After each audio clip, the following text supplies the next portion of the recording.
Muy buenos días. Hoy en el gabinete tratamos algunos temas. De los más relevantes es que ya ha sido terminado por la comisión que lo estuvo tratando el Código Procesal Civil y Comercial de la Nación, que como ustedes saben regula todos los conflictos no penales. Ese proyecto de código va a ser remitido al presidente de la República, quien posteriormente lo va a remitir al Congreso de la Nación. Creemos que es un gran avance porque ya han sido modificados otros códigos y este había quedado un poco relegado, un poco viejo, de acuerdo tanto a las nuevas tecnologías como a las nuevas formas en que se desarrolla la actividad judicial en nuestro país. Bueno, buenos días. También hemos estado hablando en el gabinete de hoy respecto a un tema muy importante que está preocupando al mundo entero, que son los incendios que están ocurriendo tanto en Bolivia como en Brasil. Ustedes saben que la Argentina ya ha ofrecido ayuda en brigadistas, en helicópteros, en logística. Estamos preparando el envío y sin duda que estamos coordinando tanto con Brasil como con Bolivia la posibilidad de esta ayuda solidaria de parte de todos los argentinos a la situación que está sucediendo en el Amazonas. En relación a otro de los temas que hemos estado viendo, que lo vamos a presentar hoy en el Ministerio de Seguridad a las 14:30, le hemos presentado al presidente de la Nación las estadísticas criminales 2018 y una parte del 2019, como hemos venido haciendo año tras año desde que asumimos, que fue reconstruir las estadísticas criminales que no existían en la Argentina y dar a conocer año por año estas estadísticas, que las vamos a dar a las 14:30 en el Ministerio de Seguridad. Abrimos a preguntas. Sí. ¿Qué tal? Buenos días para ambos. Quería saber si habían tratado en la reunión de gabinete y si no, cuál es su opinión personal sobre las marchas que se hicieron el día sábado en Plaza de Mayo y en el resto de las ciudades del país. Si esto supone un cambio de estrategia para el oficialismo de cara a las elecciones de octubre. Y en segundo lugar, consultarlos por las declaraciones de Alberto Fernández, que indicó en relación a Venezuela que no es una dictadura porque funcionan las instituciones, en contraposición con lo que dice la Cancillería Argentina y gente del oficialismo. Gracias. Bueno, la primera pregunta era con respecto a la marcha. Bueno, la marcha supuso una gran concentración de gente que defiende los valores que hemos defendido desde nuestra creación. Creemos que es bueno, que ha sido estimulante, pero también entendemos que nosotros tenemos que seguir gobernando atendiendo al mensaje recibido el día de las PASO. Y tenemos que ver y seguir trabajando para cuidar a los argentinos que han manifestado su disconformidad o su enojo con el gobierno y que antes nos votaban. Y con respecto a lo de Alberto Fernández, en primer lugar, no es verdad que funcionen las instituciones en Venezuela porque no se reconoce la Asamblea Nacional, a su vez la Asamblea Nacional no reconoce al Poder Ejecutivo, pero hay dictaduras donde sí funcionan las instituciones. Y eso no quiere decir que no sean una dictadura. Son dictaduras lo mismo. Lo que pasa es que son un espejo, un fantasma de una dictadura o de una institución. Entonces, por lo menos yo personalmente no estoy de acuerdo. Bueno, la idea de que las dictaduras están solamente planteadas en relación a si hubo o no voto popular en la elección es una mirada bastante digamos, discrecional y pequeña de lo que se entiende por dictaduras. Cuando no funcionan los poderes, cuando la justicia no puede funcionar, se tienen que exilar los miembros de la Corte Suprema de Justicia, se tienen que ir los jueces, porque son encarcelados de manera arbitraria, cuando se cierra la Asamblea Legislativa y se encarcela a los legisladores, cuando aquel que tiene una disidencia es detenido por cuestiones de carácter político. En ese marco, si no hay libertad de expresión, si no hay capacidad de generar una oposición en el marco de una lógica democrática, se entiende que eso tiene una característica dictatorial. La dictadura no se define solamente por si la persona fue o no elegida en elecciones, que además todos conocemos el cuestionamiento que hubo en las últimas elecciones en Venezuela respecto a la transparencia de las mismas. Así que creemos que ha habido un giro bastante importante en el pensamiento de Fernández en relación a lo que podía pensar hace unos meses en relación a Venezuela y lo que piensa ahora. Evidentemente se acercó más a la posición que tradicionalmente viene teniendo el kirchnerismo, se ha acercado a la posición que tradicionalmente tenía el kirchnerismo de solventar junto a Irán o a la Unión Soviética, a Rusia o a Irán o a determinados países o a Cuba, al régimen venezolano. Sí, quizás Fernández lo dice con un eufemismo, ¿no? El voto es condición necesaria, pero no suficiente para que exista un Estado democrático. En un Estado democrático lo importante es la posibilidad de elegir. Se vota en Cuba y en Cuba funcionan instituciones y es una dictadura. Se vota en Irán y en Irán funcionan instituciones y es una dictadura, ¿no? Entonces, coincido ampliamente con lo que acaba de decir Patricia. Silvia Mercado de Infobae. Quisiera saber si hoy en gabinete se habló sobre la cautelar que los gobernadores están presentando hoy ante la Corte Suprema de Justicia y si se habló en general sobre la relación del gobierno nacional en este momento con los gobernadores, que se los ve en una ofensiva contra las decisiones del gobierno nacional. Gracias para los dos. En principio, nosotros creemos que es importante entender en este momento que todos tenemos que hacer un esfuerzo para llegar con más posibilidades hacia la gente, que la rebaja del IVA, que el tema del combustible, que la posibilidad de que se devuelva ganancias, que no es solo hasta diciembre, porque en realidad hasta diciembre está en este presupuesto, luego hay que votarlo en el próximo presupuesto. Entonces ha habido como un malentendido respecto a que estas medidas son solo hasta ahora. Son hasta ahora porque hasta ahora están en el presupuesto, luego el presupuesto tendrá que definirlas nuevamente. En ese sentido, lo que nosotros estamos planteando es pedirle a los gobernadores un esfuerzo compartido para llegar a una necesidad de aliviar el bolsillo de la gente. En estos años, nuestro gobierno ha tenido una actitud muy abierta y muy federal respecto a la devolución automática, aunque no todos habían hecho juicio, del 15% de la coparticipación. Entonces, en este momento se está planteando la necesidad de que en vez de presentar medidas de este tipo, se sienten a buscar un diálogo y un acuerdo que les sirva a la sociedad.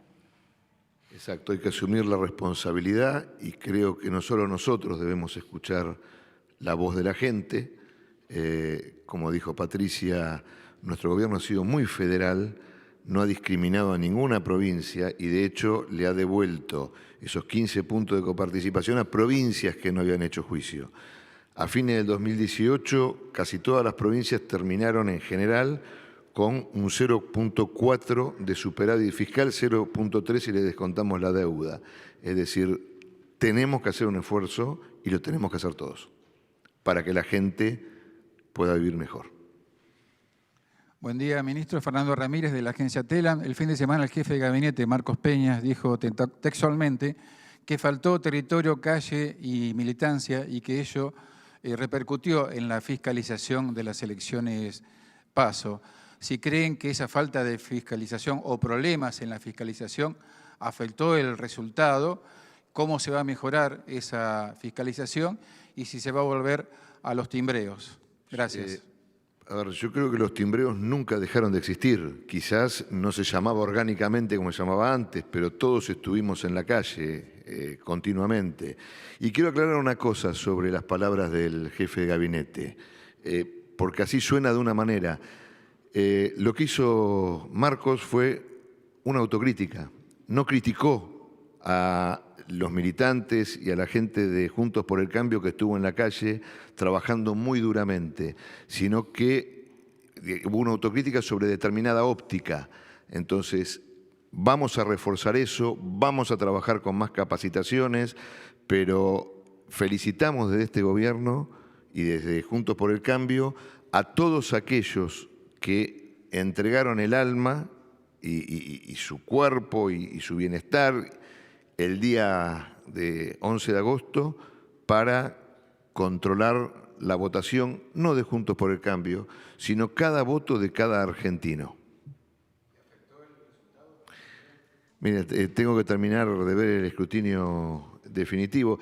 Yo lo que creo básicamente es que un fiscal, por más que lo ponga un partido político, es alguien que debe fiscalizar para todos. ¿Por qué? Porque lo que tenemos que hacer es que se respete el voto de cada uno de los argentinos, el voto de la gente. Entonces, esperemos el escrutinio definitivo, no vamos a dar ninguna precisión hasta que no esté terminado y allí veremos. Sí, buenos días. Rodrigo Jorge de Radio Mitre pregunta si puede ser para la ministra de Seguridad. Tiene que ver con la marcha del sábado en Plaza de Mayo y en otras ciudades del interior. Salió a hablar el dirigente social Grabois, que dijo en Twitter: la foto que vi es una movilización de gente con sentimiento gorila, muy viejo en Argentina, dañino, por lo general bastante más violento que el peronista, dijo Grabois. ¿Qué le responde el gobierno respecto a esta opinión de Grabois? Bueno, en primer lugar, eso de bastante más violento que es un reconocimiento a una violencia existente. Creo que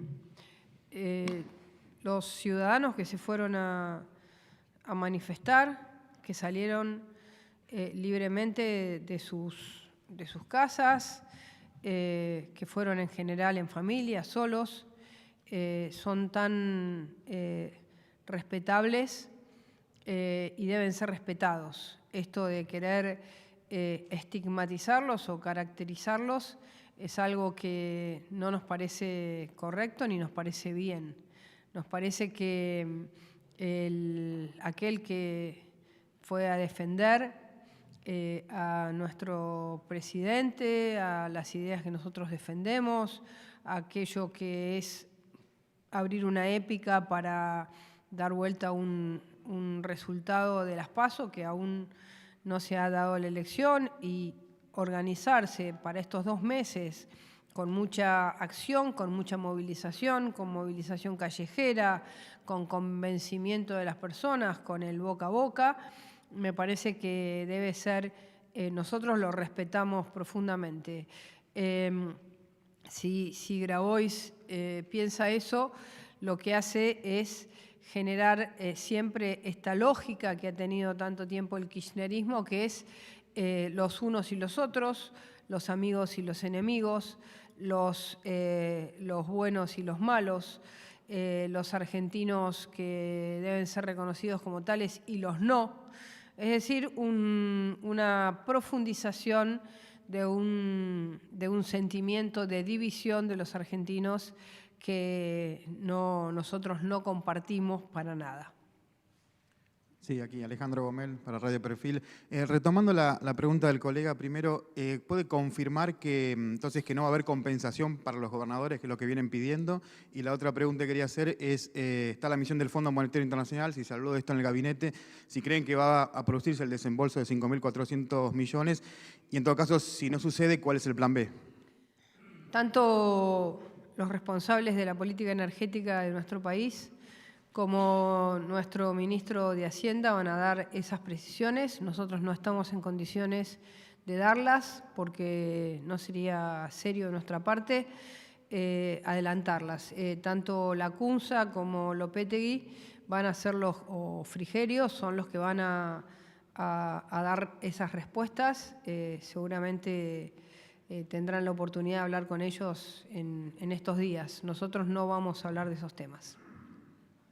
Buenos días, Marcelo de Leo, Radio La Red. Para la ministra Patricia Bullrich le quiero pedir algún tipo de reflexión sobre lo sucedido en el supermercado Coto de la calle de Brasil, allí cerca del Parque Lezama, donde un jubilado perdió la vida. Y me voy a tomar una palabra, tenía anotadas otras cosas, pero me voy a tomar una palabra del ministro Finocchiaro. Habló de una autocrítica y habla de la territorialidad, del contacto con la gente.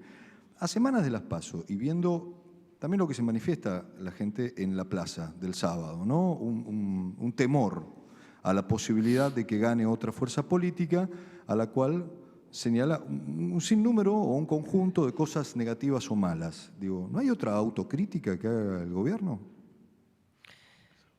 Bueno, en primer lugar, en relación a lo ocurrido en Coto, sin duda que las dos personas que intervinieron estaban absolutamente fuera de toda lógica, con una actitud de una violencia que no deberían ejercer, porque ustedes saben que la seguridad privada en la Argentina tiene límites respecto a su accionar. Si bien cada uno de los distritos tiene su propia reglamentación, en todos la reglamentación es similar y estas dos personas tuvieron una actitud absolutamente violenta, y tan violenta que llevaron a la muerte a esta persona. Nosotros creemos que en este caso la justicia estará analizando el caso, las dos personas están detenidas y es algo que todavía en la Argentina falta, una reglamentación nacional de la seguridad privada. Es algo que nosotros hemos insistido en muchas oportunidades en el Consejo de Seguridad Interior. No puede cada una de las provincias tener una reglamentación distinta. Se necesita también una reglamentación nacional, nosotros le hemos planteado un convenio nacional de cómo es la capacitación, cada cuánto los miembros que trabajan en seguridad privada tienen que tener un análisis, psicológico y psiquiátrico de sus condiciones y quién controla a las empresas de seguridad. Esos son temas que aún hay legislación dispersa, pero no hay una legislación nacional. Y con respecto a tu segunda pregunta, bueno, nosotros hemos hecho una autocrítica, de hecho, en el CCK, el Día del Gabinete Ampliado, que también compartimos con Patricia esta conferencia de prensa, yo dije, y lo hemos repetido, y lo han repetido otros miembros del gobierno, nosotros estábamos tan concentrados en nuestro norte de equilibrar el presupuesto, de no tener déficit fiscal para que comenzara rápidamente el crecimiento argentino, posiblemente no nos dimos cuenta, o no, posiblemente no nos dimos cuenta de que un sector de la sociedad, que era la clase media, no nos estaba pudiendo seguir el ritmo. Por eso estas medidas, que como dice Patricia, son medidas que tienen ese plazo de duración porque están dentro de este presupuesto, pero yo lo dije claramente y lo dijo Patricia, comenzó el momento de la clase media, que era ese sector que nosotros no vimos o subestimamos la cantidad de esfuerzo que había hecho. Y eso es una autocrítica. Y con respecto a la manifestación, nosotros estamos a favor de que la gente se manifieste sin molestar a nadie, en forma pacífica, como fue el otro día, tanto si nos apoyan como si nos critican, con esas características. Y realmente no entiendo que haya gente que se pueda haber molestado por lo que pasó el sábado, que fue algo pacífico en un fin de semana, a la tarde, donde hay poca gente en las calles. Y creo que fue una gran demostración de ciudadanía. Así que no puedo entender que haya alguien a quien le moleste, y mucho menos a un chico bien que cree que tiene el monopolio de la calle y se hace el popular tratando de comerse las heces. Última pregunta. Sí, buen día para los dos ministros. Le quería consultar en función de la publicación que salió hoy respecto a la situación de los testigos protegidos, de cierta inquietud que tienen respecto a su situación en caso de un triunfo de la fórmula de Alberto Fernández-Cristina Kirchner. Le quería consultar si, a criterio de ustedes, esa preocupación está debidamente fundada, si tienen razón en tener cierta inquietud respecto al futuro de ellos, y por otro lado, respecto a la justicia, ¿qué están viendo en el gobierno respecto a los últimos movimientos de la justicia, algunos que parecen beneficiar a exfuncionarios kirchneristas involucrados en casos de corrupción? Gracias.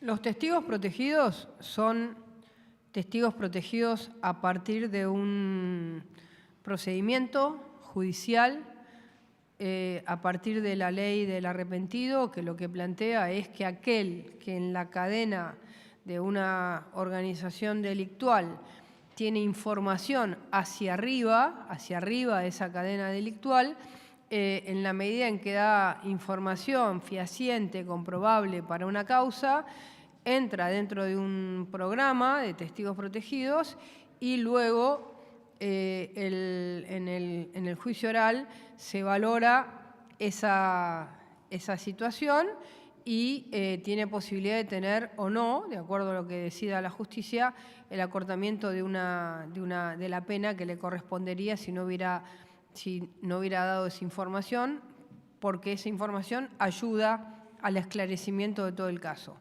En este caso, me parece que no es el Poder Ejecutivo el que toma esa decisión, sino el Poder Judicial, y en consecuencia, si un juez decide proteger a una persona porque siente que puede estar en riesgo su vida a partir de la información que da y luego cambia esa situación, debería ser porque cambió la situación procesal, no por una cuestión política ni por el cambio de un ejecutivo. Si por el cambio de un ejecutivo una persona que es testigo protegido deja de serlo, estaríamos generando bajísimas garantías institucionales en el país. Así que las personas que hoy son testigos protegidos deberían pensar que la continuidad del Poder Judicial no cambia ni el 27 de octubre ni en la segunda vuelta, sino que sigue tal cual está. Así que no debería de haber cambio procesal por cambio de gobierno. Si lo hay, es porque hay manipulación del Poder Ejecutivo sobre el Poder Judicial. Y no sería bueno para un país democrático y republicano que eso suceda. En relación a las causas, no tenemos ningún comentario que hacer.